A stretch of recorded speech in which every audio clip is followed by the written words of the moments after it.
बिस्मिल्लाहिर्रहमानिर्रहीम। अस्सलाम वालेकुम student data structure and algorithm series के साथ मैं हूं मोहम्मद सफदर डोगर। स्टूडेंट पिछली वीडियोज़ के अंदर हमने रिकर्जन को पढ़ा था और उसके अंदर हमने एक प्रोग्राम किया था कि हम कैसे ग्रेटेस्ट कॉमन डिवीज़र मालूम करते हैं यूज़र रिकर्जन। तो आज के प्रोग्राम के अंदर हम क्या करेंगे, वही find greatest common divisor GCD using loop and recursion. हम एक ही प्रोग्राम के अंदर ग्रेटेस्ट कॉमन डिवीजन मालूम करेंगे लूप के थ्रू भी और रिकर्जन के थ्रू भी। और जो यूज़र होगा उसकी मर्जी होगी कि वो लूप को यूज़ करे या रिकर्जन को यूज़ करे। तो उसके लिए हम स्टार्ट करते हैं ना डेव सी प्लस और यहाँ पे प्रोग्राम को स्टार्ट करते हैं। इंक्लूड आईओस्ट्रीम, यहाँ पे using name space STD class GC main. उसके बाद है जी इसका यहाँ पे एक वेरिएबल ले लेते हैं, सॉरी ऑब्जेक्ट ले लेते हैं, ऑब्जेक्ट 1। यहाँ पे हम 3 वेरिएबल ले लेते हैं, इंटीजर num1 num2 और result. Cout enter first number cin num1 cout enter second number cin num2। Okay जी, अब यहाँ पे हम 2 मेथड बनाते हैं, एक यूजिंग बनाएंगे इसके लिए लूप के लिए और एक यूजिंग हम बनाएंगे रिकर्जन के लिए। पब्लिक और यहाँ पे हम बनाते हैं जी कैलकुलेट जीसीडी रिकर्जन और यहाँ पे n1, n2 इनको हमने फॉर्मल पैरामीटर यूज़ कर लिया। अब यहाँ पे लगाते हैं इफ़ अगर तो n1 छोटा है n2 से तो क्या करें जी, रिटर्न कर दें। दोबारा इस फंक्शन को फिर कॉल कर देंगे और इनकी वैल्यू को स्वैप कर देंगे, n2 को पहले कर देंगे और n1 की वैल्यू को बाद में कर देंगे। अगर ये कंडीशन फॉल्स हो जाती है तो यहाँ पे एक प्राइवेट तौर पे डाटा मेंबर लेते हैं, इंटीजर रिमाइंडर के नाम से। तो क्या करें जी, n1 को डिवाइड करें 2n2 पे और जो रिमाइंडर है इसको किसमें स्टोर कर दें, r में स्टोर कर दें। इफ़ क्या है जी, अगर तो r की वैल्यू 0 है और वो डिवाइड करने से रिमाइंडर 0 हो जाता है तो क्या आ जाएगा तुम्हारा n2 जो है ना वो एज ए जीसीडी आ जाएगा। नहीं तो एल्स क्या करे जी, यहाँ पे रिटर्न कर देगा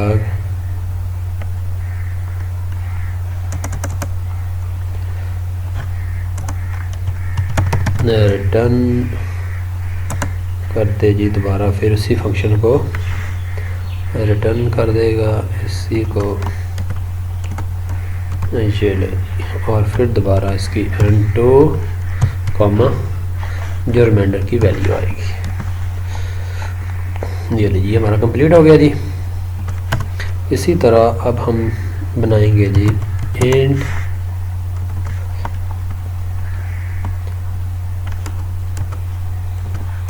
कैलकुलेट यूजिंग रिकर्जन, नहीं बल्कि यहाँ पे हम कर देंगे लूप और ऐसे ही हम n1 कॉमा इंटीजर n2 ये लीजिए यहाँ पे वाइल का लूप लगा देते हैं।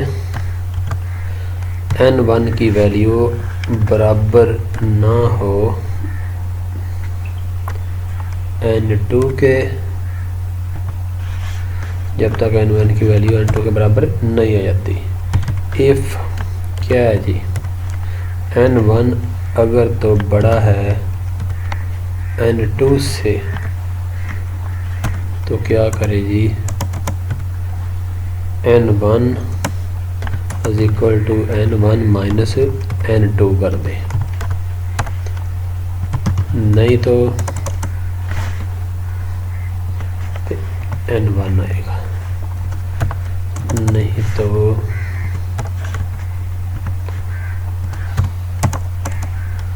n2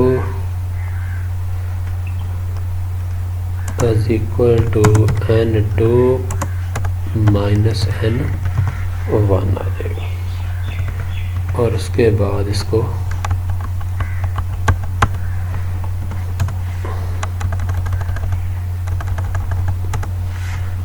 ये लीजिए, रिटर्न कर दे n1 को। पहले इसको चेक कर लेते हैं, फिर मैं आपको इसको समझा देता हूँ। Result is equal to obj।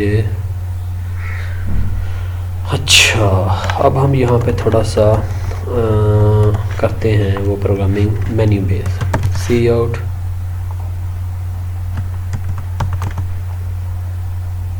Number 1 पे आ जी, find GCD using recursion, cout to find GCD using a loop, cout enter your choice,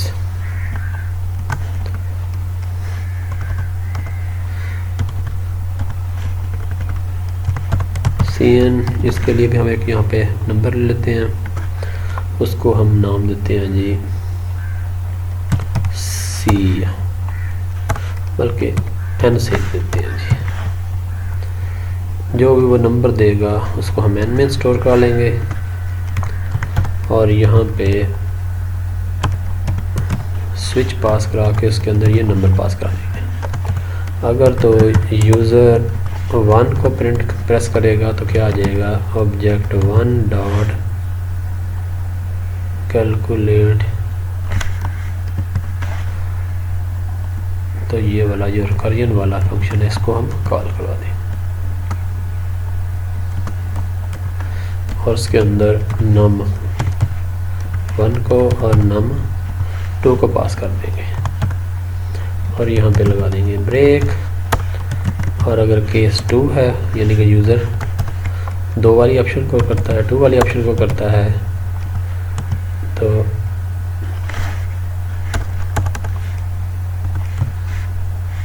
calculate GCD using आ जाएगा आपका यहाँ पे लूप वाला, ये ले जी। और इसी तरह इसके अंदर भी हम num1 को और num2 को पास करवा देंगे, ये ले जी। ठीक हो गया जी।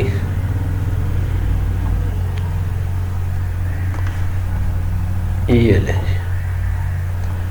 यूजिंग, ये क्या है जी, इंट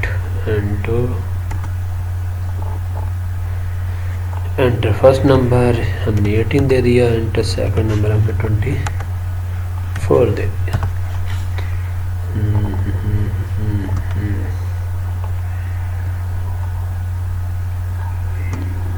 यहाँ पे एंडलाइन, यहाँ भी एंडलाइन कर देते, ये लीजिए, enter first number 18, enter second number 24। कह रहा find GCD using recursion, find GCD using loop, हम 1 कर देते हैं। अच्छा, अब इसको शो तो हमने करवाया ही नहीं, यहाँ पे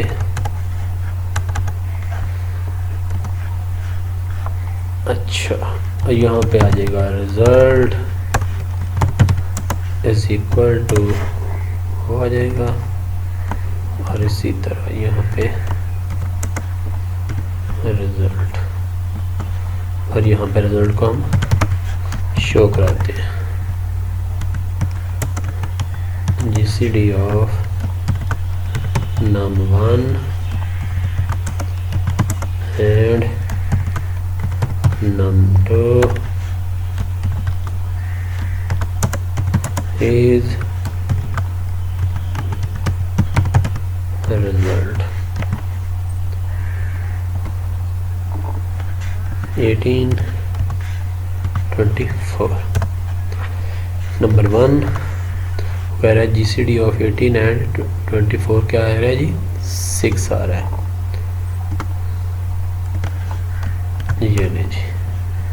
इसी तरह अगर हम यूजिंग लूप कर लें 18 और 24, ये भी कितना आ रहा है 6 आ रहा है।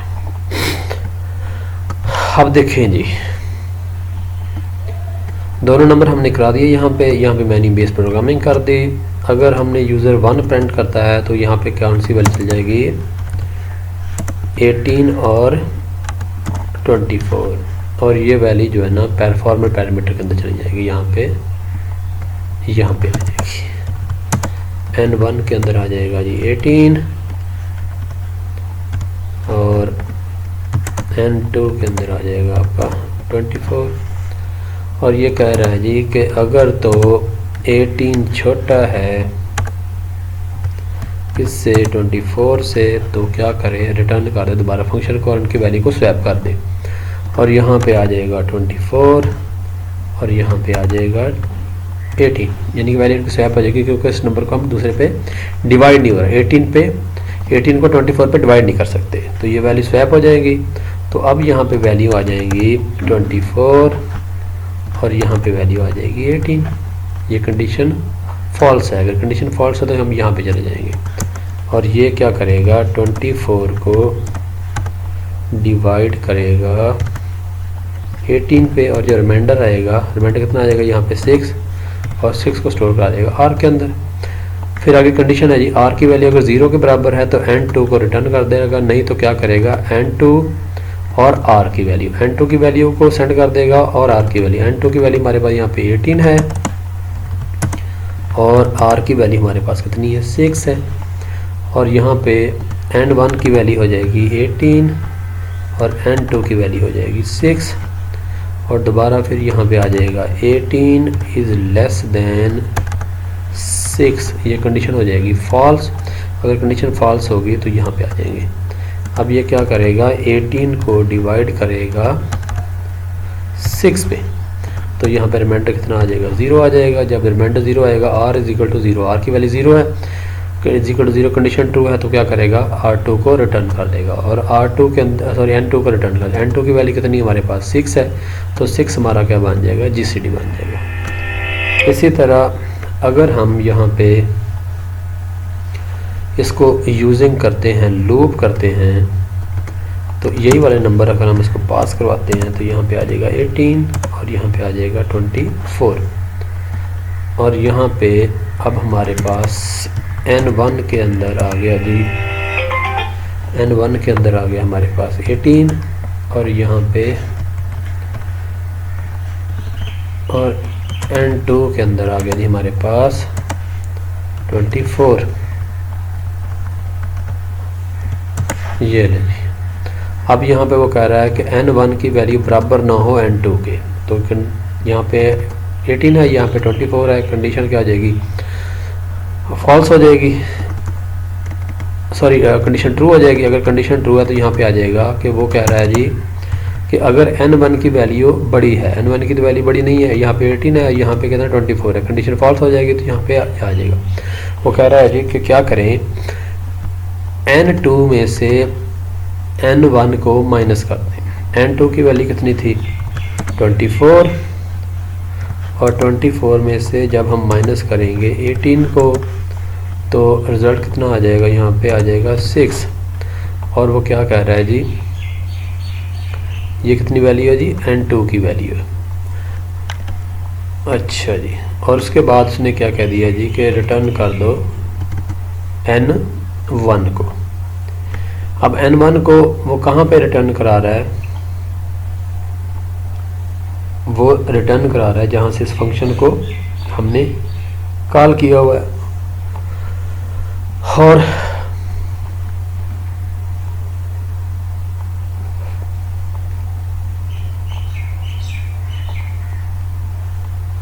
अच्छा जी, अब यहाँ पे n2 की वैल्यू आ गई हमारे पास 6 आ गई। अभी लूप जो है ना वो फॉल्स नहीं हुआ, तो दोबारा फिर वो यहाँ पे क्या करेगा, चेक करेगा। अब यहाँ पे n1 की तो वैल्यू वही रहेगी। n1 की वैल्यू हमारे पास कितनी है, 18 है, और n2 की जो वैल्यू है वो हमारे पास आ गई है जी 6, और यहाँ पे n1 की वैल्यू। अब वो फिर कह रहा है जी कि n1 की वैल्यू बराबर नहीं है n2 के, तो कंडीशन ट्रू है। अब वो कह रहा है कि n1 बड़ा है n2 से, तो कंडीशन क्या हो जाएगी हमारे पास, ट्रू है। अगर कंडीशन ट्रू है तो यहाँ पे वो क्या करेगा, यहाँ पे 18 में से 6 को कर देगा वो माइनस, तो रिज़ल्ट हमारे पास कितना आ जाएगा, 12 रिज़ल्ट आ गया। अब n की वैल्यू, n1 की वैल्यू 12 हो जाएगी, n2 की वैल्यू कितनी हो जाएगी, 6 हो जाएगी। ये नहीं जी, यहाँ पे 12 और 6। अब फिर वो कह रहा है जी n1 की वैल्यू बड़ी है n2 से, कंडीशन ट्रू है।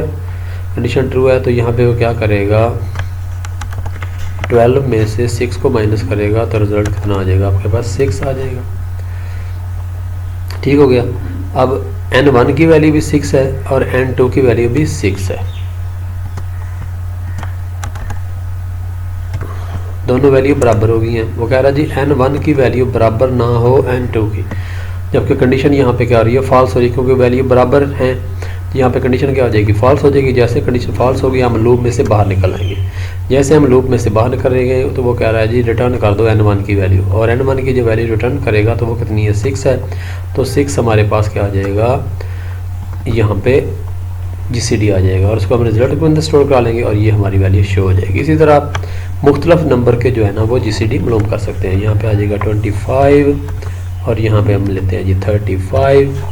तो ये देखें जी, आप वो 2 पे करें तो देखें GCD ऑफ 25 एंड 35 इज़ 5 आ रहा है, कि 5 जो है ना वो 25 को डिवाइड करता है, और 5 जो है ना 35 को भी डिवाइड कर रहा है। तो हमारा GCD कितना आ जाएगा, 5 आ जाएगा। तो मैं उम्मीद करता हूँ कि आज की वीडियो आपको समझ आ गई होगी। मेरे वीडियो देखने का शुक्रिया। तो नेक्स्ट लेक्चर तक बाय, ओके, अल्लाह हाफिज़।